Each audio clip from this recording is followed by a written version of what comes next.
members, community involvement, and all staff. I'd like to call this meeting today. Time is 11:04. Thank you, Chairman.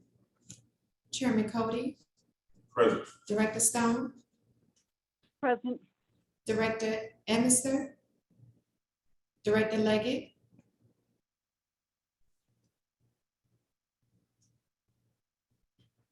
Director Leggett, you on mute. Director O'Halloran,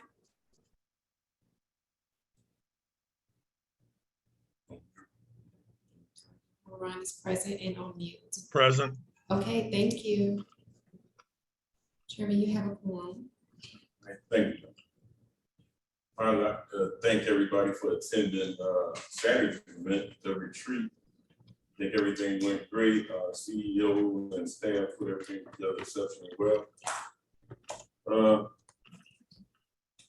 First, we're gonna go into the proposed board action items for consent consideration. Thank you, Chairman. I don't know if there are any questions. I'll briefly go through the items, and we have staff present if there are any detailed questions. I know these have also been discussed in other committee meetings earlier as well. The ferry maintenance facility and dock project, there's a required Title VI and equity analysis that has been performed. It revealed that there are no disparate impacts, as this is an extension of the existing ferry service. But a very exciting project and grant that we have been certainly working hard to get underway.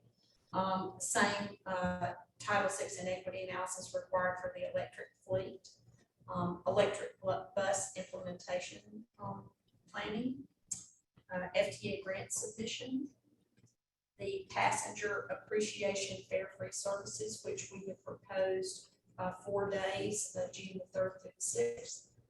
And as a part of that would be fare-free services. In one of the previous committee meetings, there was a question around the, given that this would extend to paratransit services as well, the knowledge of the county and us having done so, we have fully coordinated with the county and they're very supportive of the fare-free efforts for that particular weekend, those days. The bus shelter mural policy that has been developed to explore art installations at our bus shelters, our FY 2023 governance calendar, the first half, the public transportation agency safety plan revisions, the contract to support the executive leadership recruitment for our COO position, and then employee group health insurance renewal. Are there any questions about these items on consent? No, I appreciate your double checking with the county on the paratransit. Absolutely, Director Stone. Thank you for bringing that to our attention and making sure that we follow that through.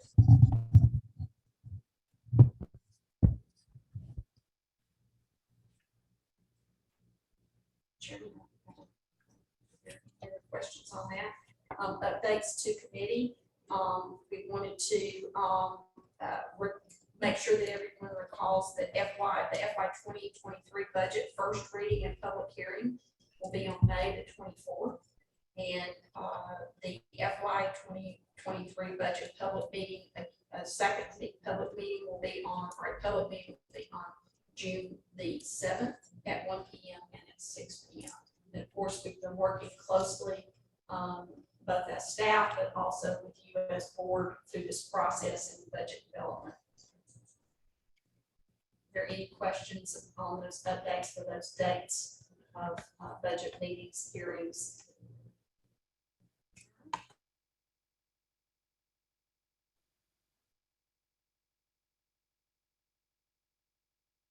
We've also wanted to give you a reminder. We mentioned this, I think, earlier, but there will be a public meeting tomorrow night from 5:30 to 6:30. And this is around the proposed service changes, revisions. They're quite modest, but some consideration of how we're matching our current service provision to our available staffing, even as we're working diligently on the recruitment of new operators.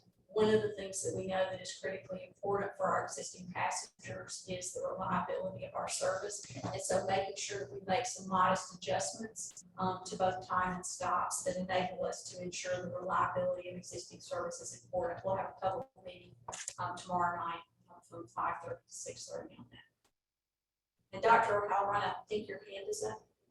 Yeah, just a reminder that we need to put in the public hearing as part of the agenda for the board meeting next week. Yes, sir. Thank you. Yes. We'll place it on the presentations and go into the public hearing and first reading of the budget for fiscal year 23. Yeah, that way it can be posted for media coverage. Thank you, Dr. O'Halloran. And we've advertised it. I think it went out in Savannah Morning News. So it should be already listed in the newspaper for that Okay. legal advertisement. Yes, That's a public notice. yes, sir. Okay, for those who do read those public notices. Thank you, Director O'Halloran.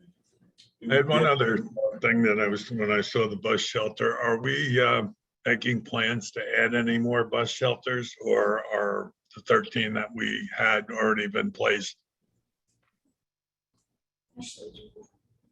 So currently, the 13 that we had, we are working through amenities to make replacements. For the most part, there has been an amenities cleaning process going on for the spring quarter. A few of the shelters needed to have improvements made to them. We have installed a couple at this time, and we are working on installing the rest of them through the next quarter. Okay, because I know last time I went up Waters Avenue by the South University, we still had a sombrero on that location. I don't know if we have any property there where we can put a regular bus stop. I don't know how much traffic we get out of South University, but I imagine it's quite a bit.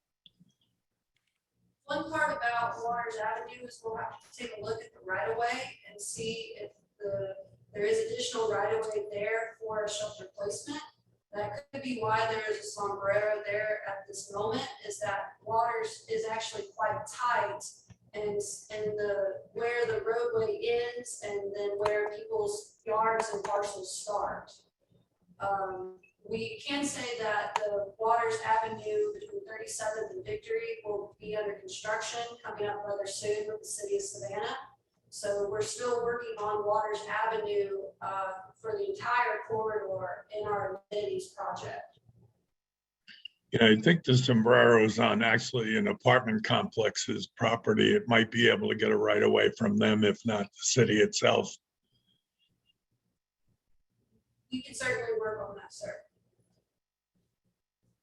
Thank you, Dr. O'Halloran. Chairman, we'll turn it back over to you for all the business. Thank you. For any of the sombreros that might be replaced, we could use them in the unincorporated area where they have nothing but a pole. Yeah, they don't need a full service platform and stuff. I think there are a couple along 17, if I'm not mistaken, Helen, aren't there, here and there? I mean, there's not a lot of them, but that may have been what they did with them in the past.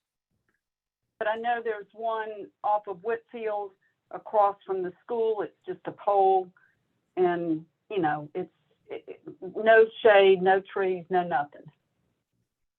Yeah, oh, I know. We got quite a few of those. Right. I know down So where I was on King George Boulevard, all we had was the sign, but it's on a very sloped piece of property that Brasilier owns. Right. So I guess my statement is if we can't upgrade some in the city to regular bus stops and use those sombreros out in parts of the unincorporated area.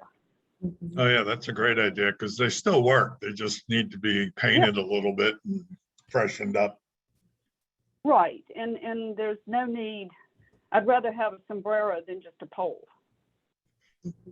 And even a garbage can here or there so people can dump stuff before they get on the buses. Right. But I'd be happy out near where I live to show some of the locations or at least list them. Okay. Thank you. Thank you, Director Stone and Director Halloran. I want to know, do we have any committee updates at this time? Director Emerson?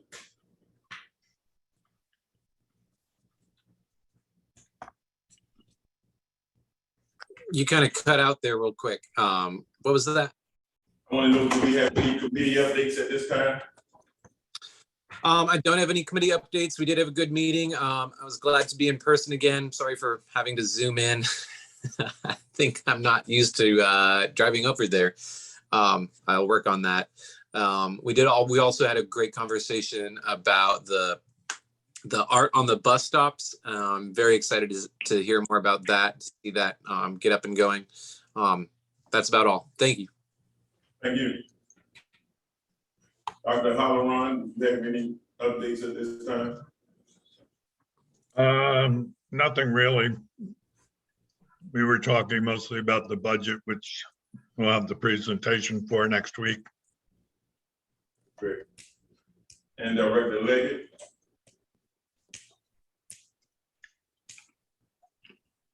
Still on mute. Okay. Do we have any? Yeah, Director Leggett. Yes, sir. We didn't have too much. We just raised a question with Mr. Dumas about the rise in gun violence, and he's going to come back and give us a explanation of what we're going to do moving forward about June 1st when people are able to carry guns and they're going to come up on the bus, and what are we going to do as an agency to make sure that we are making sure that our riders and our operators are safe, and how do we react? Director Leggett, this is CEO Damascus. I just wanted to mention to you, we have been working very closely with Mr. Walkoff on that, and we will get back to you with a full report, both with regard to the law and also operations, and what are some strategies that we can think through. It's Thank you. An issue of concern, and it's also one with a lot of complexity to it in terms of what we can do that can be effective. So we will follow up with you on that. Thank you for bringing awareness to that. I appreciate you guys. Thank you. Do we have any old new business?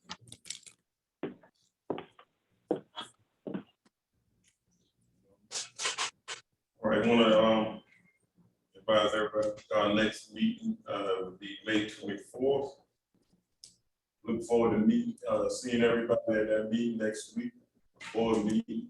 I want to thank you all for coming today. At this time, we will adjourn this meeting. Thank you. Thank you. Thank you, Chair. Have a Thank good you. one. Everyone. Members. Okay.